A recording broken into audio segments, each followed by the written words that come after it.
Hey guys, this is Xavier with Gotta Be Mobile with another GBM InkShow. As always, our ink shows are sponsored by Mobile Demand. Today I'm at the Freescale Semiconductor Suite at CES 2010 with Glen Burchers, and we're talking about semiconductors, which isn't the sexiest and hottest topic on the show floor, but you guys power a lot of devices that I think our readers are interested in.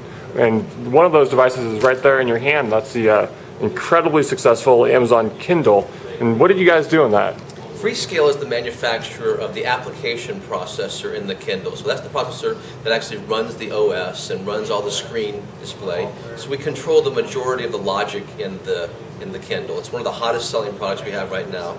Not only the Kindle, but also in the new Sony e-reader as well. This is their new touchscreen e-reader, and you can see it. It's a touchscreen 6-inch e-ink panel. So let me stop you there. Obviously, you're doing something right because you're in the two most popular e-readers.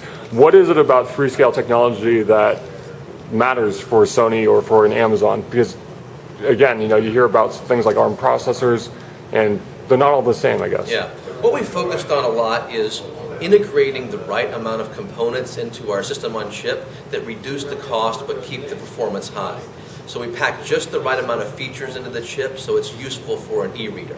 So these are e-reader specific chips. In fact, our next generation e-reader chip not only includes the functions in this one, but integrates the e-ink display controller on board. That's going to reduce the cost by another 25% on the silicon bill of materials. Now, obviously, Slate style devices, not necessarily touchscreen, but Slates of all kinds at CES 2010 are a hot topic.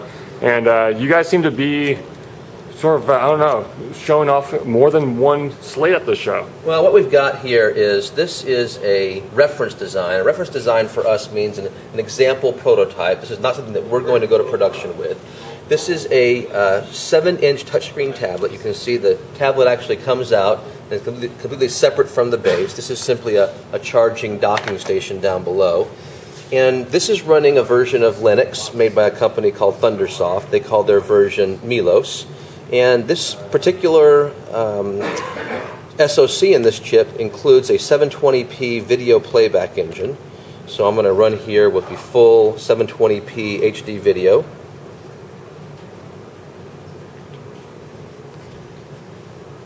Okay, and I'll just use the stylus here and turn the volume up slightly. So this is not a work tablet, this is obviously an entertainment tablet. Who are you going to try to sell this to? We believe the target market for a product like this is the younger crowd, as young as 12 years old up to perhaps 25. And the primary functionality of the device is going to be web surfing and media playback. So here's an example of media playback. And I've got another version over here that I'll show you right behind it. The red version here is running a web browser. I've got the Freescale web page up and running, and it's a touchscreen tablet. That's on Firefox, it looks like. It is on Firefox. We also have Chrome running as well on this, and so a full web browser running Flash 10. We believe that the video playback is important.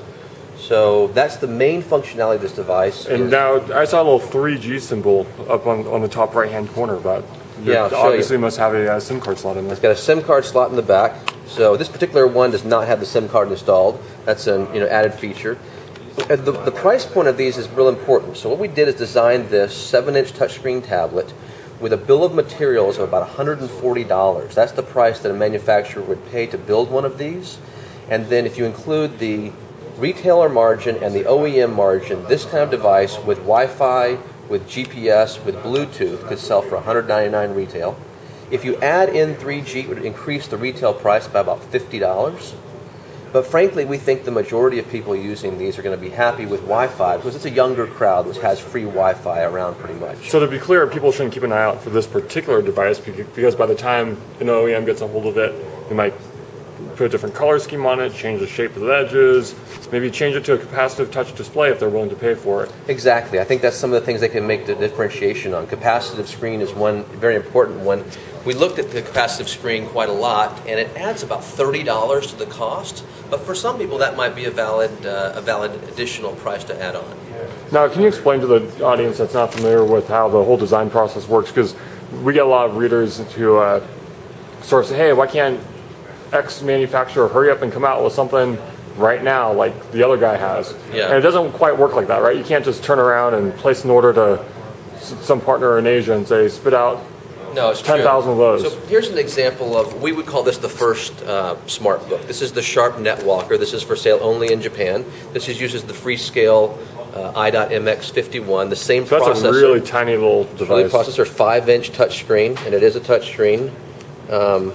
You know, this device, we started working with Sharp about a year ago, and it will take a manufacturer about 1 year to go from silicon design idea to readiness for production, about 1 year.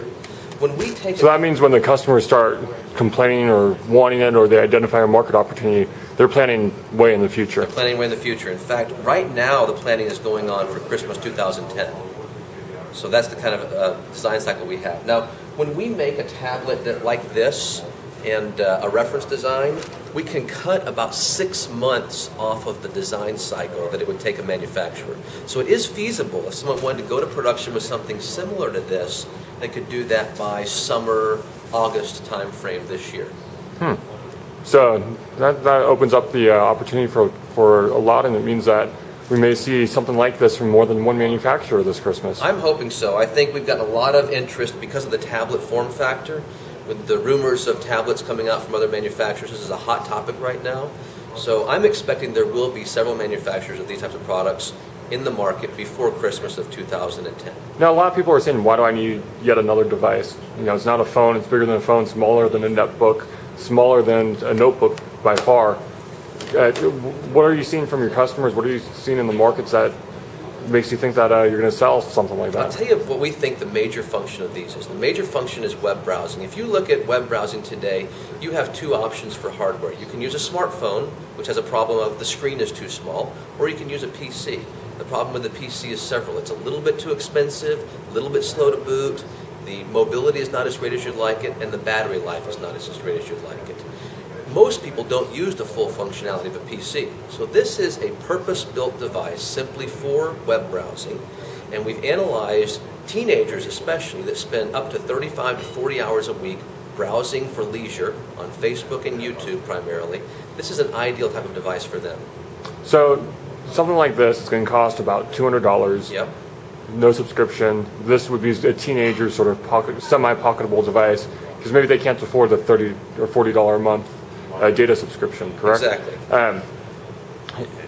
One thing that sort of holds me back from wanting something like that is I can't use my Windows apps on it.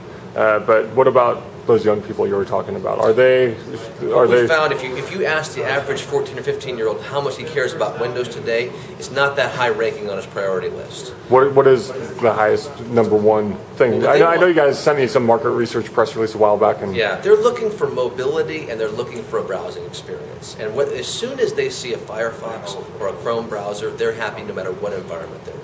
We've also found that teenagers have the ability to migrate from operating system to operating system quite nimbly.